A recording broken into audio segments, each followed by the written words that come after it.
Bismillahirrahmanirrahim. Syekh Hamdi bin Hamzah Abu Said adalah seorang pejabat dan sejarawan asal Arab Saudi. Ia berpendapat bahwa tembok yang dibangun oleh Zulkarnain terletak di negara Cina, tepatnya tembok besar Cina, The Great Wall of China. Syekh Hamdi menganggap tembok besar Cina sebagai tembok besi yang dimaksud oleh Zulkarnain. Namun, apakah pendapat tersebut benar? Untuk itu, dalam kesempatan kali ini, kita akan membahas dan mengungkap misteri perjalanan Zulkarnain ke Cina.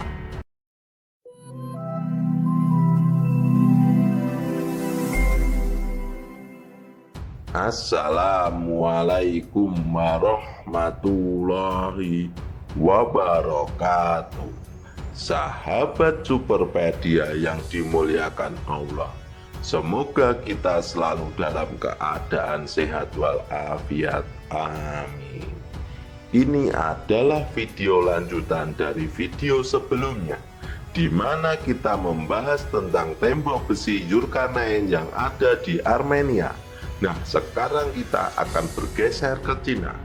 Ada sebuah buku berbahasa Arab yang diterjemahkan ke dalam bahasa Indonesia pada bulan Maret 2007. Buku ini berjudul Munculnya Ya'juj dan Ma'juj di Asia, yang ditulis oleh Syekh Hamdi bin Hamzah Abu Said. Di dalam bukunya, Syekh Hamdi sangat yakin dan tanpa ragu menyatakan bahwa tembok Cina adalah tembok yang dibangun oleh Zulkarnain. Syekh Hamdi sebenarnya tidak sengaja melakukan penelitian ini. Beliau datang ke Cina bukan dengan tujuan untuk meneliti tembok Cina.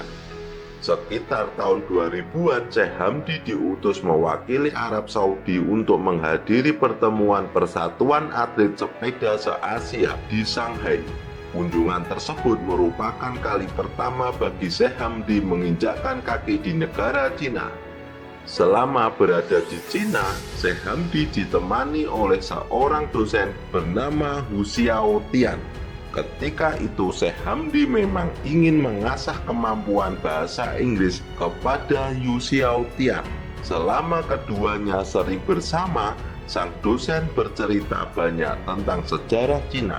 Syekh Hamdi pun bertanya mengenai Ya'juj dan Ma'juj.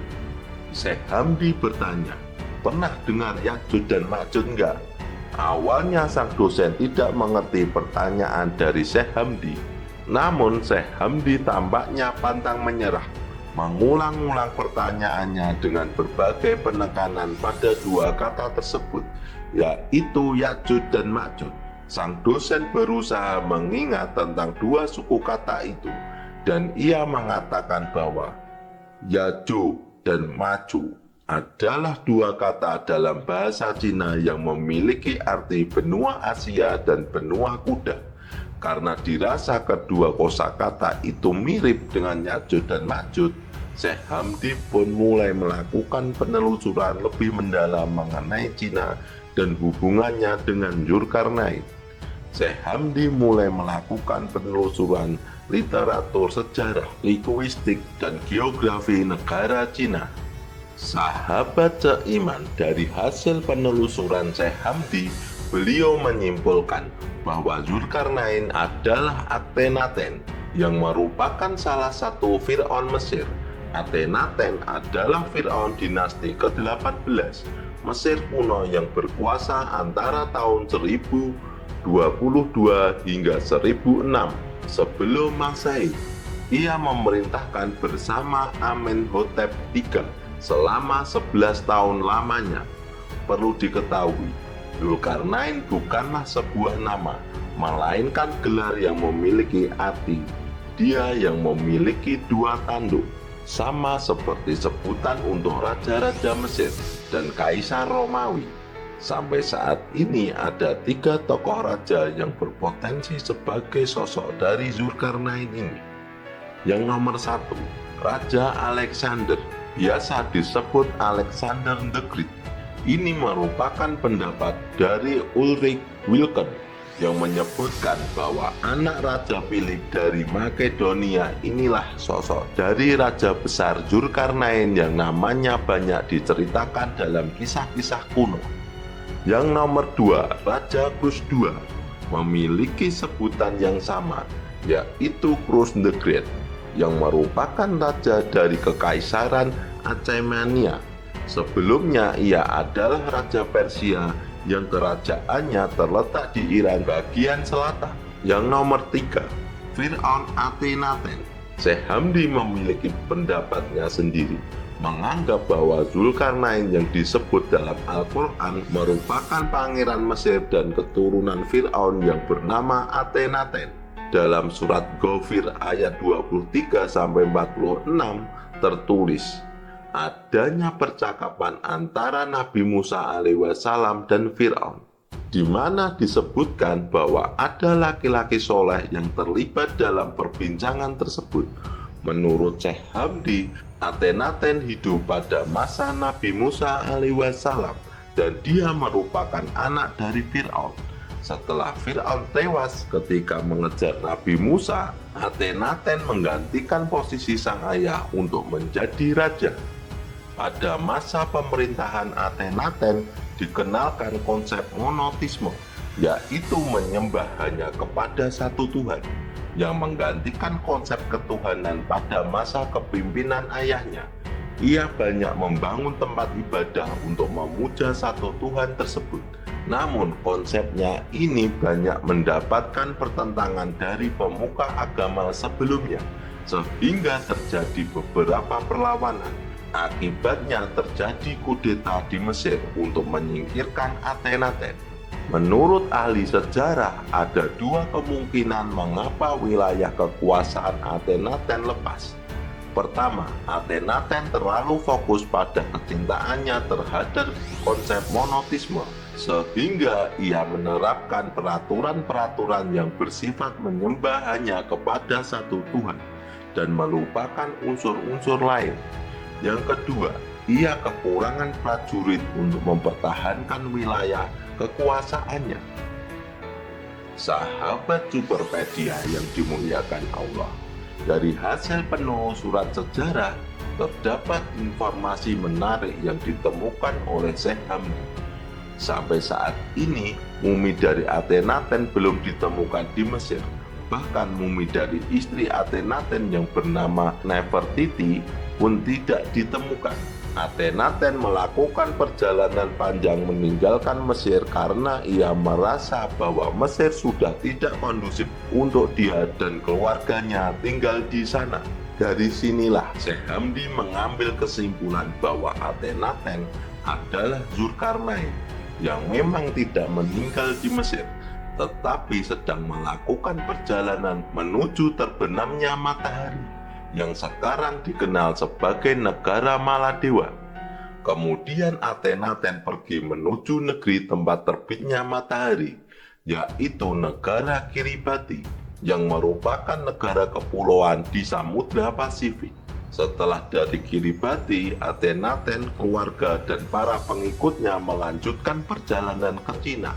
Dari sinilah Akhenaten atau Zulkarnain diminta bantuannya untuk membuat dinding besi. Maka Akhenaten dibantu oleh orang-orang untuk membuat tembok besi tersebut, yang sekarang dikenal sebagai tembok besar Cina.